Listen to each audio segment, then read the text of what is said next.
All right, guys, we have the Mark 18 that I said we were building with the Airsoft parts, and my buddy Matt is gonna shoot it, and I'm gonna go hide behind the truck because if it blows up, I don't want to die. So hopefully it works, and y'all will know before I know it works. Make sure my batteries aren't dead. Oh, do you use Oh, triple there A's? we go. You got them? Much better. Okay. I got triple A's. When you need them. No, I'm good.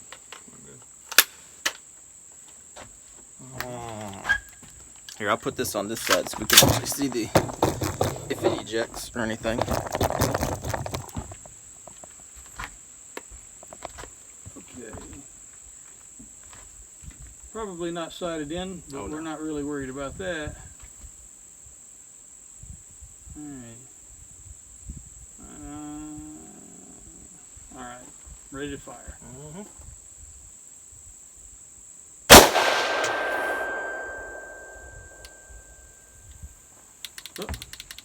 Oh, it did not. So we got a jam. It overrode the magazine in all the way. Probably was. Probably the I don't know. Huh. That's interesting. It ejected, but it didn't. Here, just strip it out. Pull out the mag. Yeah.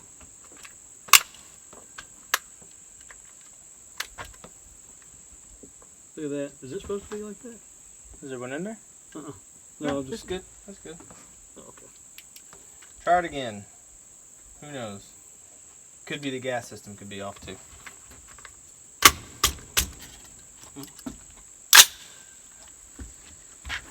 Could be.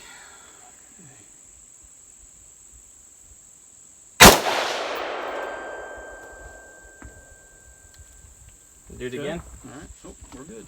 Oh.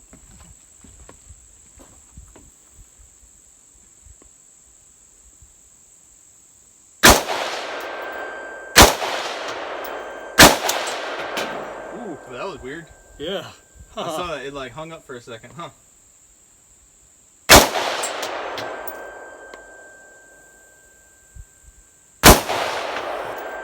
Oh. Do it again? Yep.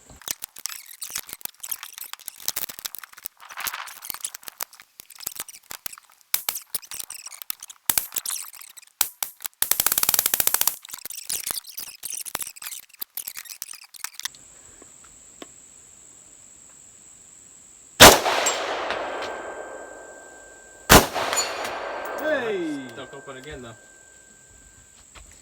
Huh. I know not. I think you're right though. I think it's a gas pressure problem, probably from either the tube or. And just release the bolt, should push it in there. There you go. Which makes sense, maybe.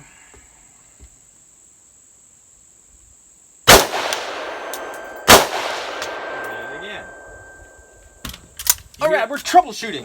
So, it's not cycling properly. So I got 10 rounds. I took off and put back on the gas block, and we'll see. It did not look like a gas port was clogged or covered. So we're just going to see if it will just shoot. That's all we're worried about. And I'm not going to grab it like this because I value whatever I have left of my hand. It's loaded. Alright.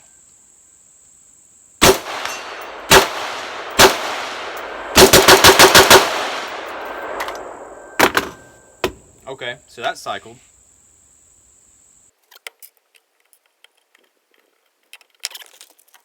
Gonna fire 5 rounds just to see.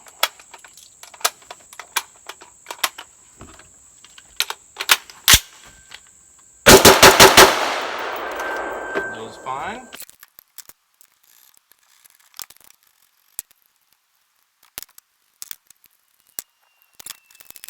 Make sure for sure we're good.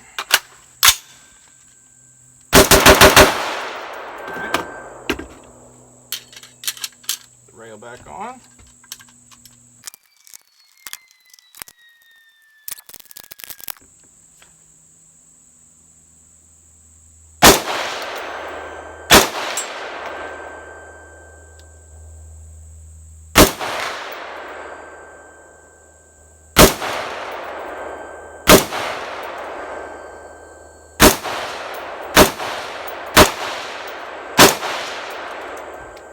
Well, that cycles.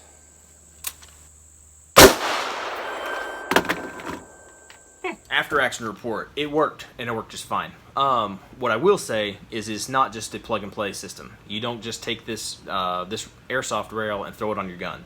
Obviously, y'all saw in my video before where I did the install of this. It's kind of a shorter video a little while ago, and I put the rail on, and I was having major barrel flex, like major barrel flex, enough barrel flex to where, yeah, definitely not safe to shoot it. I don't know, you would not have any accuracy, that's for sure, but you're also potentially holding a pipe bomb. I don't know. There's too many things, too many variables. It was a bad juju thing, and yeah, I did not shoot it like that. So what I did do is I used two shims. I used one as a barrel nut shim, because again, Jeremy over there, I'm not going to tell you where he's from because I didn't have permission to do that, but Jeremy sent me an actual Daniel Defense barrel nut, okay, and a real steel barrel nut, and so I was able to use that along with a real steel barrel shim, because you can get shims to time your barrel nut for certain things, but it worked on this one just fine, and I was able to torque down properly and secure my barrel to my mil-spec upper receiver, no issues. So the barrel is secured to the upper. At that point, as long as your gas system's fine, and I did not use any airsoft parts except for the gas block pin. I used the airsoft one because that actually looked better quality than the ones that I had.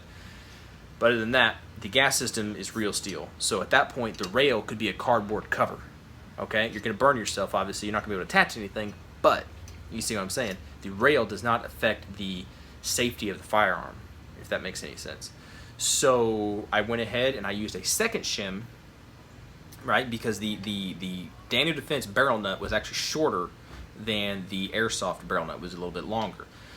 So I had to get a shim to make up that difference. Once I got that shim, I got that from Lowe's, just a big washer, milled out the inside to basically have this nice ring. I had to shave it down a little bit, get it the right diameter, thickness, and it fit right between the locking collar back here and the rail. All right, and since it's right in the middle there and right behind the barrel nut, right? It was not torqued to the barrel nut, so don't get me wrong. Again, the barrel nut is torqued to the upper receiver, all right? So that ring is floating in there until it was squished. Pushing from the rear would be the locking plate, and it pushed up against the shim. That's pushed up against the torqued barrel nut, which pushed up against the rail. So it all squeezed together in this nice little sandwich, and it squeezed down just fine. No issues at all. There's a mosquito flying around my head trying to suck my blood out. I'm gonna kill it. Anyway, got it right there. So anyway, so it worked. So it actually worked. One thing you will notice, maybe, I don't know how well you can tell, there's barely any gap over here, and there's a big old gap over here. So the rail is cattywampus to the barrel. It's kind of, it's not right. I didn't try to shoot it with irons. I just had these on there for looks. But I was able to shoot the EOTech on here, and once I got it kind of dialed in a little bit, I just moved it around a little bit, then I was able to relatively easily hit steel, which is pretty cool. This guy chimes, and Jeremy already told me it chimes. So I swapped it out for a little bit, put the suppressor on here, and actually the suppressor ran just fine.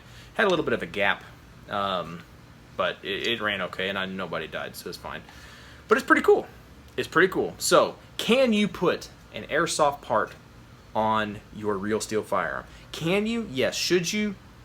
99.99% of the time I would say no, don't do it, okay? This is not a serious thing. I would not use this gun in any real thing. It's just a fun toy. Despite what some people said, I didn't do this to save money. I don't remember if I already mentioned this earlier, but a real steel Daniel Defense rail is going to be anywhere between $350 and $500, depending on where you get it, how new it is, who's selling it, what time, whatever shift in economy.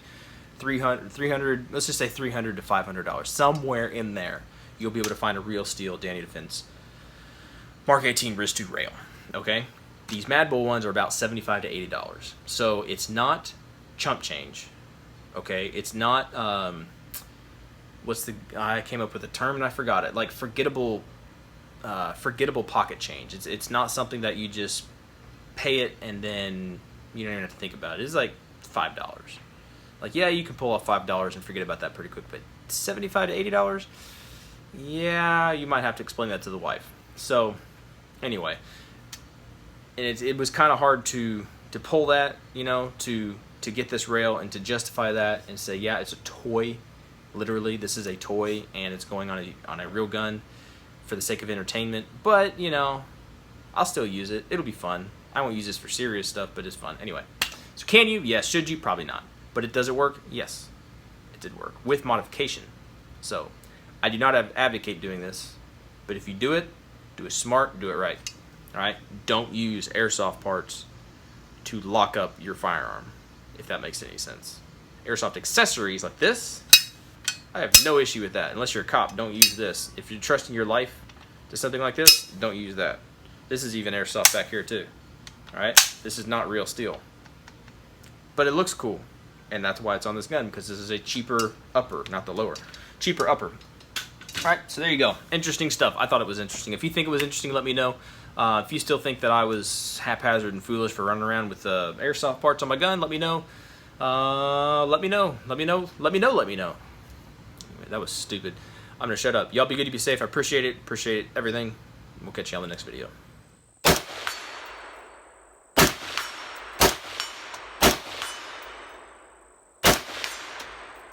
So there you go.